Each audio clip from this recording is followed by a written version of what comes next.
Hello everyone, welcome to exam ideas. दोस्तों, इस video में हम लोग डिस्कस करेंगे एसएससी एमटीएस का जो एग्जाम हुआ है 17 मई को थर्ड शिफ्ट में, उसमें आए हुए टोटल जीएस और जीके के क्वेश्चन को इस वीडियो में डिस्कस करेंगे। तो चलिए दोस्तों, बिना देरी करते हुए वीडियो को स्टार्ट करते हैं और देखते हैं पहला क्वेश्चन।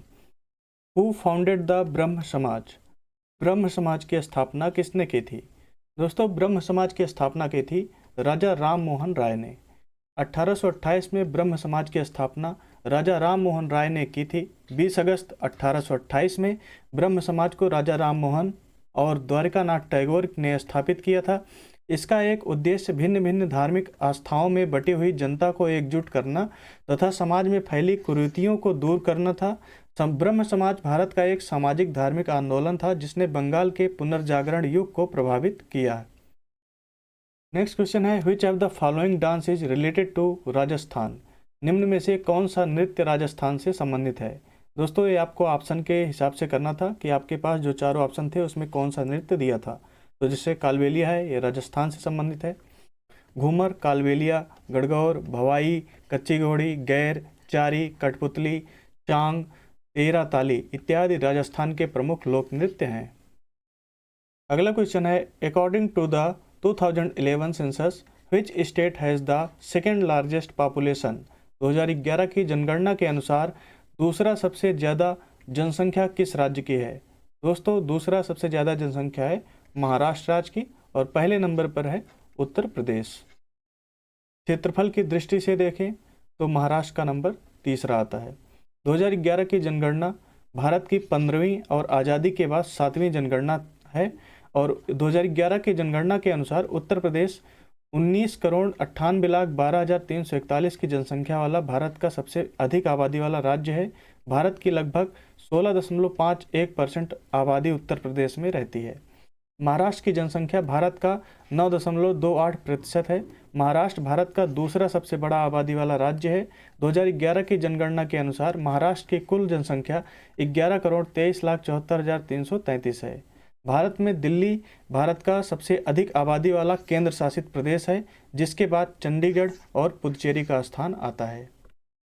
नेक्स्ट क्वेश्चन है, when did the third battle of Panipat take place? Panipat का तृतीय युद्ध कब हुआ था? दोस्तों, पानीपत का तृतीय युद्ध हुआ था 1761 ईस्वी में। पानीपत का प्रथम युद्ध अप्रैल 1526 में जहीरुद्दीन बाबर और दिल्ली के लोधी वंश के सुल्तान इब्राहिम लोधी के बीच हुआ था। पानीपत का दूसरा युद्ध 5 नवंबर 1556 को उत्तर भारत के हिंदू शासक सम्राट हेमचंद्र विक्रमादित्य, जिनका लोकप्रिय नाम हेमू था, और अकबर की सेना के बीच हुआ था। बात करें पानीपत के तीसरे युद्ध की तो ये हुआ था 14 जनवरी 1761 को मराठा साम्राज्य और अफगानिस्तान के अहमद शाह अब्दाली, जिसे अहमद शाह दुर्रानी भी कहा जाता था, उसके बीच हुआ था। तो ये पानीपत के तीनों युद्ध हैं, तीनों को याद कर लीजिएगा। अक्सर डेली न पहुँचकर तो दूसरे दिन एक क्वेश्चन यहाँ से बन ही रहा है कि पानीपत का प्रथम युद्ध, द्वितीय युद्ध, तृतीय युद्ध या किसके साथ हुआ था, ऐसे ही क्वेश्चन बन रहा है। नेक्स्ट क्वेश्चन है, in which article of the Indian constitution right against exploitation is mentioned? भारतीय संविधान के किस अनुच्छेद में शोषण के विरुद्ध अधिकार वर्णित है? दोस्तों, ये अनुच्छेद 23 और 24 में है। शोषण के विरुद्ध अधिकार, अनुच्छेद 23-24 शोषण के खिलाफ अधिकार से संबंधित है। अनुच्छेद 23 मानव तस्करी और जबरन श्रम पर प्रतिबंध लगाता है। 1956 में अनैतिक तस्करी रोकथाम अधिनियम पारित किया गया था। बधुआ श्रम प्रणाली उन्मूलन अधिनियम 1976 में पारित किया गया था। अगला क्वेश्चन है, in which month the winter Olympics 2022 was held? शीतकालीन ओलंपिक 2022 का आयोजन किस महीने में किया गया था? दोस्तों, शीतकालीन ओलंपिक 2022 हुआ था फरवरी में और ये बीजिंग चीन में हुआ था, चीन के बीजिंग में हुआ था। 2022 का शीतकालीन ओलंपिक 4 से लेकर 20 फरवरी 2022 तक आयोजित किया गया था। और बात करें इसके बाद वाले संस्करण की तो 2026 में शीतकालीन ओलंपिक इटली के मिलान कॉर्टिना डी एम्पेजो में होगा। ये 6 से 22 फरवरी 2026 के बीच आयोजित किया जाएगा। अगला क्वेश्चन है, what is the population density of India as per census 2011? जनगणना 2011 के अनुसार भारत का जनसंख्या घनत्व कितना है? दोस्तों, बात करें अगर जनगणना 2011 की तो इससे हर एक शिफ्ट में कम से कम एक क्वेश्चन बन रहा है और किसी किसी शिफ्ट में 3 क्वेश्चन भी बन जा रहे हैं। तो जनगणना 2011 आप अच्छे से तैयार रखिए और अभी तक हमने जितना भी एनालिसिस किया है उसमें जनगणना 2011 से जो क्वेश्चन पूछे जा रहे हैं वो सभी क्वेश्चन हमने डिस्कस कर लिए हैं। तो आप अगर PDF रिवाइज करेंगे या वीडियो से रिवाइज करेंगे तब भी आप जनगणना 2011 के सारे क्वेश्चन रिवाइज कर सकते हैं। दोस्तों, जो भारत की जनसंख्या घनत्व है वो है 342 प्रति वर्ग किलोमीटर, 342 व्यक्ति प्रति वर्ग किलोमीटर। वर्ष 1872 में पहली जनगणना हुई थी, लेकिन प्रथम समकालीन जनगणना की शुरुआत 1881 में मानी जाती है। वहीं स्वतंत्र भारत में वर्ष 1951 में पहली जनगणना हुई थी। जनगणना 2011 देश की 15वीं जनगणना थी और आज़ादी के बाद 7वीं जनगणना थी। दिल्ली सबसे अधिक जनसंख्या घनत्व वाला केंद्र शासित प्रदेश है। 2011 की जनगणना के अनुसार सबसे कम जनघनत्व वाला राज्य अरुणाचल प्रदेश है और बिहार सबसे अधिक जनसंख्या घनत्व वाला राज्य है। सर्वाधिक जनसंख्या वाला राज्य उत्तर प्रदेश और न्यूनतम जनसंख्या वाला राज्य सिक्किम है। नेक्स्ट क्वेश्चन है, whose autobiography is the long walk to freedom. The long walk to freedom किसकी आत्मकथा है? दोस्तों, ये नेल्सन मंडेला का आत्मकथा है। नेल्सन मंडेला का दक्षिण अफ्रीका के पहले अश्वेत राष्ट्रपति नेल्सन मंडेला द्वारा लिखित एक आत्मजीवनी है, जिसे 1995 में लिटिल ब्राउन एंड कंपनी के द्वारा प्रकाशित किया गया था। नेक्स्ट क्वेश्चन है, major Dhyan Chand was related to which sport. Major Dhyan Chand किस खेल से संबंधित थे? दोस्तों, मेजर ध्यानचंद का संबंध था हॉकी से। हॉकी के जादूगर मेजर ध्यानचंद का जन्मदिन राष्ट्रीय खेल दिवस के रूप में मनाया जाता है। ध्यानचंद को भारतीय हॉकी का जनक भी माना जाता है। नेक्स्ट क्वेश्चन है, Zakir Hussain is related to which musical instrument. Zakir Hussain का संबंध किस वाद्य यंत्र से है? दोस्तों, इनका संबंध है तबला से, क्योंकि ये तबला वादक हैं। उस्ताद जाकिर हुसैन, जिनका जन्म 9 मार्च 1951 को हुआ था, भारत के सबसे प्रसिद्ध तबला वादक हैं। नेक्स्ट क्वेश्चन है, Ayushman Bharat was launched by which ministry. Ayushman Bharat किस मंत्रालय ने लॉन्च किया था? दोस्तों, आयुष्मान भारत लॉन्च किया था स्वास्थ्य और परिवार कल्याण मंत्रालय ने। आयुष्मान भारत योजना या प्रधानमंत्री जन आरोग्य योजना भारत सरकार की एक स्वास्थ्य योजना है, जिसे 23 सितंबर 2018 को पूरे भारत में लागू किया गया था। इस योजना का उद्देश्य आर्थिक रूप से कमजोर लोगों, BPL धारक जो हैं, को स्वास्थ्य बीमा मुहैया कराना है। इसके अंतर्गत आने वाले प्रत्येक परिवार को 5 लाख तक का कैश रहित भी स्वास्थ्य बीमा उपलब्ध कराया जाएगा।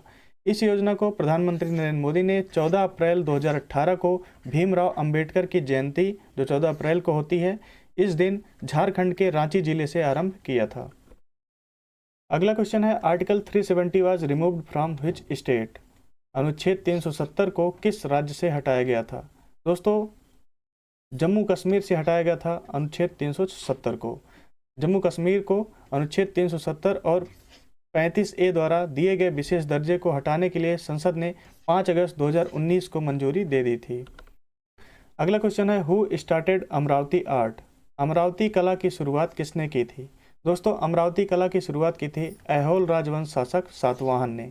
अमरावती कला का विकास ऐहोल राजवंश शासक सातवाहन द्वारा विकसित शैली है। इस शैली में बुद्ध के विहारों को बताया गया है।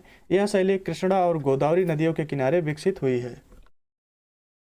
नेक्स्ट क्वेश्चन है, who was the choreographer of the song मोहे रंग दो लाल हु गॉट पद्म विभूषण इन 1986। मोहे रंग दो लाल गाना के कोरियोग्राफर कौन थे जिन्हें 1986 में पद्म विभूषण मिला था? दोस्तों, ये थे बिरजू महाराज। एक कथक डांसर हैं और उत्तर प्रदेश से आते हैं। बिरजू महाराज ने बॉलीवुड में कई गानों को कोरियोग्राफ किया है, जिनमें देवदास जो 2002 में आई थी, काहे छेड़े मोहे और बाजीराव मस्तानी में मोहे रंग दो लाल शामिल है। पंडित बिरजू महाराज को वर्ष 1986 में प्रतिष्ठित पद्म विभूषण पुरस्कार से सम्मानित किया गया था। अगला क्वेश्चन है, which of the following is related to the Vedic ashram system. निम्नलिखित में से कौन वैदिक आश्रम व्यवस्था से संबंधित है?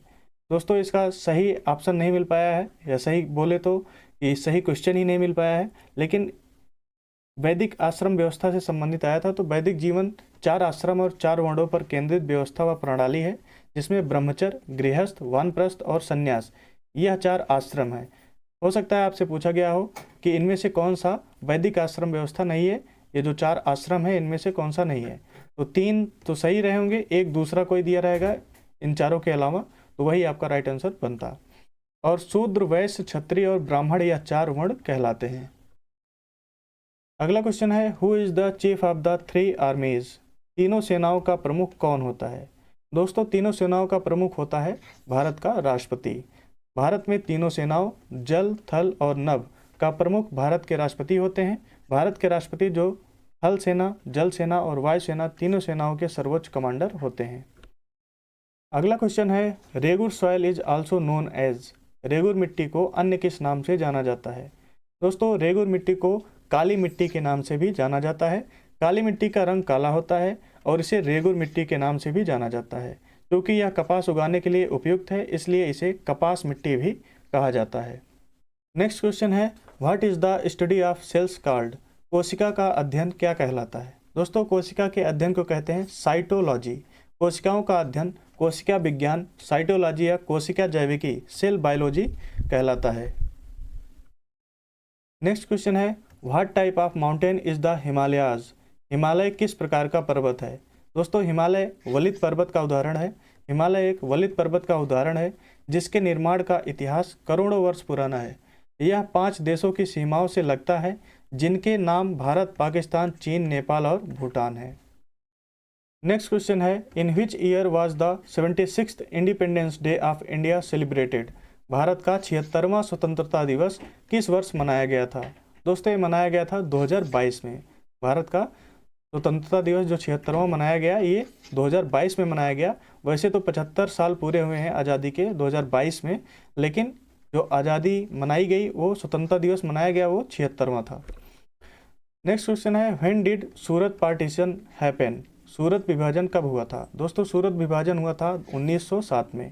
सन 1907 में भारतीय राष्ट्रीय कांग्रेस का अधिवेशन सूरत में हुआ, जिसमें कांग्रेस गरम दल और नरम दल नामक 2 दलों में बंट गई। इसी को सूरत विभाजन कहते हैं। 1907 के अधिवेशन की अध्यक्षता रास बिहारी घोष ने की थी। नेक्स्ट क्वेश्चन है, what is the thick fluid that comes out of A volcano called. ज्वालामुखी से जो मोटा तरल पदार्थ निकलता है, उसे क्या कहते हैं? दोस्तों, उसे लावा कहते हैं। मैग्मा चट्टानों का पिघला हुआ रूप, जिसकी रचना ठोस, आधी पिघली अथवा पूरी तरह पिघली चट्टानों के द्वारा होती है और जो पृथ्वी के सतह के नीचे निर्मित होता है, मैग्मा के बाहर निकलने वाले रूप को लावा कहते हैं। दोस्तों, इन सभी क्वेश्चनों को आप अगर पीडीएफ से पढ़ना चाहते हैं तो पीडीएफ से पढ़ सकते हैं, जिसको डाउनलोड करने के लिए आपको हमारे टेलीग्राम चैनल से जुड़ना पड़ेगा। तो उसका लिंक डिस्क्रिप्शन बॉक्स में पड़ा हुआ है, और आप @examideasYT लिख कर भी सर्च कर सकते हैं टेलीग्राम पर, वहाँ से भी चैनल को ज्वाइन कर सकते हैं। और दोस्तों, अभी तक आपने हमारे यूट्यूब चैनल को सब्सक्राइब नहीं किया है, सब्सक्राइब कर लीजिए। और वीडियो पसंद आया दोस्तों, वीडियो को लाइक कीजिए, दोस्तों के साथ शेयर कीजिए। हम मिलते हैं आपसे नेक्स्ट वीडियो में, तब तक के लिए धन्यवाद दोस्तों।